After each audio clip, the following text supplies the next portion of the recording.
Hello students, आज हम सामाजिक समूह का सेकंड पार्ट यानी कि फर्स्ट वाला पार्ट हमने उसका प्राइमरी ग्रुप के रूप में पढ़ लिया है और आज हम उसका सेकंड पार्ट पढ़ेंगे द्वितीयक समूह या सेकेंडरी ग्रुप के रूप में।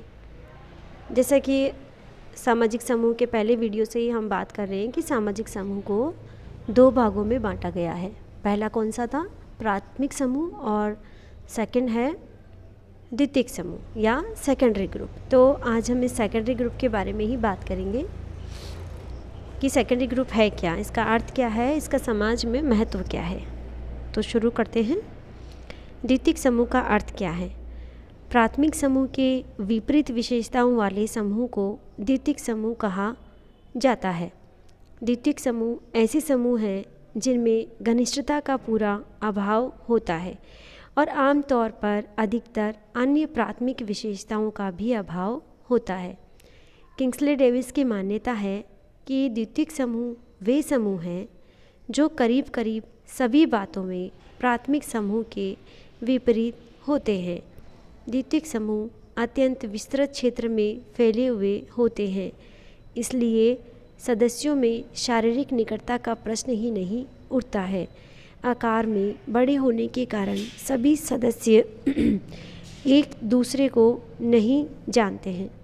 देखिए, जैसा कि पहली लाइन में मैंने यहाँ लिखा है कि प्राथमिक समूह के विपरीत विशेषताओं वाले समूह को हम सेकेंडरी ग्रुप बोलते हैं, द्वितीयक समूह कहते हैं। प्राथमिक समूह की विशेषताएं क्या थी? प्राथमिक समूह में मुख्य रूप से आवश्यक क्या था कि लोगों में जो है आमने सामने के प्रत्यक्ष संबंध होने आवश्यक होते हैं, उनमें जो है घनिष्ठ संबंध होता है। ठीक है, वहाँ पर स्वार्थ का कोई महत्व नहीं होता और ये प्राथमिक संबंध जो है स्वाभाविक रूप से अनौपचारिक रूप से बनते हैं, स्वतः विकास होता है उनका। लेकिन जब हम इन द्वितीयक समूह की बात करते हैं तो द्वितीयक समूह क्या होगा? प्राथमिक समूह के बिल्कुल उलट हो जाएगा। यानी कि द्वितीयक समूह को हम जानबूझकर बनाते हैं, उसमें आमने सामने के प्रत्यक्ष संबंध आवश्यक नहीं होते हैं। वहाँ पर अगर कोई व्यक्ति आमने सामने नहीं भी है, दूर से जैसे फ़ोन से ही अगर कोई अपना कार्य निकाल रहा है तो वो भी जो है सेकेंडरी ग्रुप की कंडीशन में आएगा। वहाँ यह आवश्यक नहीं है कि लोग आमने सामने ही हो और उनके अंदर जो है बिल्कुल घनिष्ठ रूप वाला संबंध हो, ज़रूरी नहीं होता है वहाँ पर। तो जाहिर सी बात है कि सेकेंडरी ग्रुप जो है प्राइमरी ग्रुप के बिल्कुल अपोजिट विशेषताओं वाला समूह होता है। ठीक है, जो हम इस वीडियो में अभी आगे पढ़ेंगे तो आपको और भी क्लियर हो जाएगा। द्वितीयक समूह की परिभाषाएं। अब देखिए, इसकी परिभाषाएं भी देख लेते हैं कि अलग अलग विद्वानों ने क्या क्या इसकी परिभाषाएं दी है। आगबन और निमकॉफ जो समूह घनिष्ठता के अभाव वाले अनुभवों के जनक होते हैं, उन्हें वे द्वितीयक समूह कहते हैं। देखिए, आगबन निमकॉफ भी यही कह रहे हैं कि जिन समूह में घनिष्ठ संबंधों का अभाव होता है। घनिष्ठ संबंध हम किसको कहते हैं? घनिष्ठ संबंध वो होते हैं जहाँ पर स्नेह होता है, जहाँ पर कोई व्यक्ति अपना फ़ायदा नहीं देखकर आपस में सहयोग करते हैं, है ना। जैसे कि हमारे माता पिता से हमारे संबंध है, किसी भी संतान के संबंध होते हैं, भाई बहनों से हमारे संबंध है, तो उन संबंधों को हम घनिष्ठ कह सकते हैं। लेकिन यहाँ पर द्वितीयक समूह में इन घनिष्ठ संबंधों का जो है पूर्ण रूप से अभाव होता है। वहाँ पर अपने मतलब के रिश्ते होते हैं, जहाँ कहते हैं ना कि स्वार्थ होता है। द्वितीयक समूह जो है मुख्य रूप से अपनी कार्य की यानी अपनी आवश्यकता की पूर्ति होती है, वो समूह जो है अपने आप ख़त्म हो सकते हैं। एक कंडीशन ये भी वहाँ पर हो सकती है क्योंकि उन संबंधों में घनिष्ठता का पूर्ण रूप से अभाव होता है। कूले क्या कहते हैं?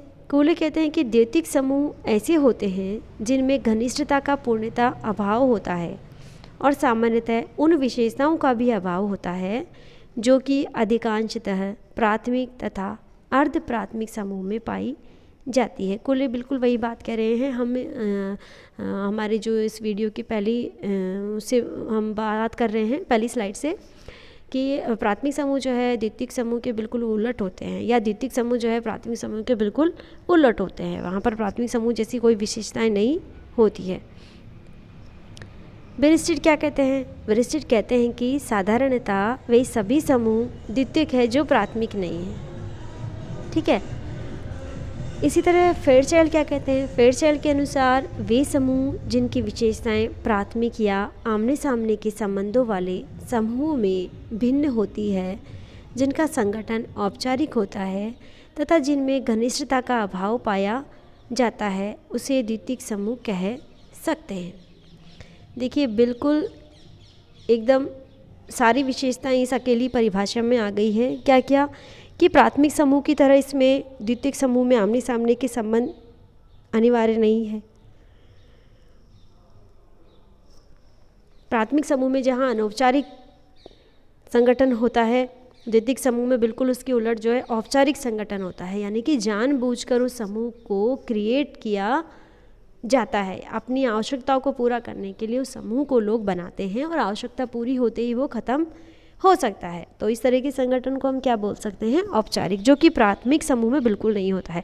प्राथमिक समूह में कोई भी ग्रुप जो है जानबूझकर नहीं बनता है, वो अपने आप बनता है। आपस में सभी की आवश्यकताओं का सभी आपस में ध्यान रखते हैं और अपने आप ही कोई ग्रुप बनता है और उसका ख़त्म होने की भी संभावना नहीं होती है कि आवश्यकता पूरी होते ही वो ख़त्म हो जाएगा। ऐसा नहीं होता है। परिवार में सभी की इच्छाओं का सभी लोग आपस में ध्यान रखते हैं, ठीक है, जिसका कि सेकेंडरी ग्रुप में बिल्कुल पूर्ण रूप से जो है जिसका अभाव होता है। तो इस तरह से प्राथमिक समूह जो है द्वितीयक समूह से बिल्कुल अलग विशेषताओं वाले होते हैं।